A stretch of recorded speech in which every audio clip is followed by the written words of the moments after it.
The fourth component of effective evidence collection we will talk about is monitoring for cognitive bias. Cognitive biases are inherent mental shortcuts and patterns of thinking that can significantly impact the way individuals perceive and interpret information. We all have levels of bias based on our past experiences. We cannot eliminate their effects, but we can significantly limit their impact on evidence collection during observations by simply acknowledging they exist, becoming aware of different types of biases, engaging in self-reflection and self-awareness, reviewing evidence, and seeking feedback from others.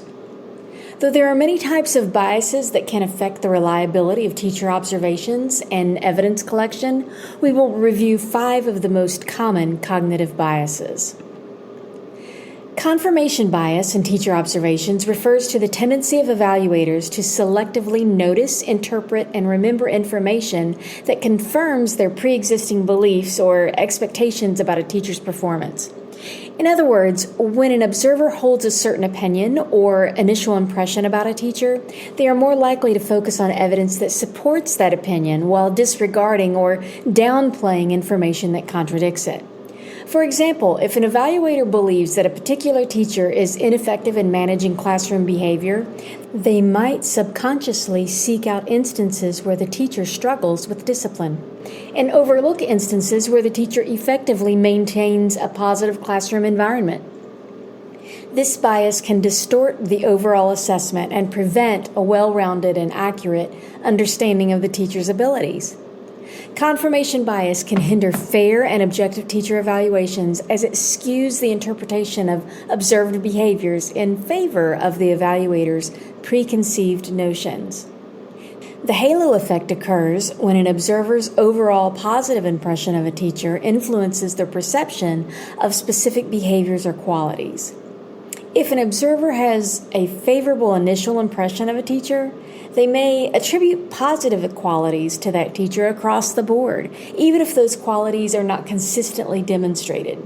For instance, if a teacher is charismatic and friendly, the observer might assume that the teacher is also highly competent in all aspects of teaching, regardless of actual evidence to support this assumption. This can lead to an inflated and imbalanced evaluation that fails to accurately capture the teacher's strengths and weaknesses. Conversely, the Horn effect involves the opposite phenomenon. If an observer has a negative initial impression of a teacher, they may perceive minor mistakes or shortcomings as evidence of overall incompetence. In this case, a single negative trait or behavior can cast a shadow over the observer's perception of the teacher's entire performance. For instance, if a teacher makes a small mistake during a lesson, the observer might use that mistake as evidence to label the teacher as ineffective, overlooking other successful teaching practices. Both the halo and Horn effects can lead to biased and unfair evaluation of teachers. To counteract these biases, observers should be mindful of their initial impressions and strive to evaluate teachers based on a balanced assessment of their actual behaviors and teaching practices, rather than allowing a single positive or negative trait to overly influence their judgment.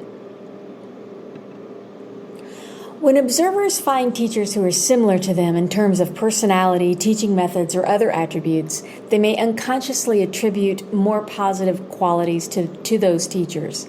This bias can lead to a more favorable evaluation of teachers who share certain characteristics with the evaluator, even if these characteristics are not directly related to effective teaching practices. Conversely, teachers who have different styles or qualities from the evaluator might be at a disadvantage, as their approaches may be viewed less favorably due to the lack of similarity. The contrast effect of teacher observations refers to the tendency of evaluators to compare and judge a teacher's performance based on the characteristics or behaviors of other teachers they have observed, rather than on an absolute scale. This can lead to biased evaluations where a teacher's performance is judged more positively or negatively based on the performance of the teachers observed before or after them.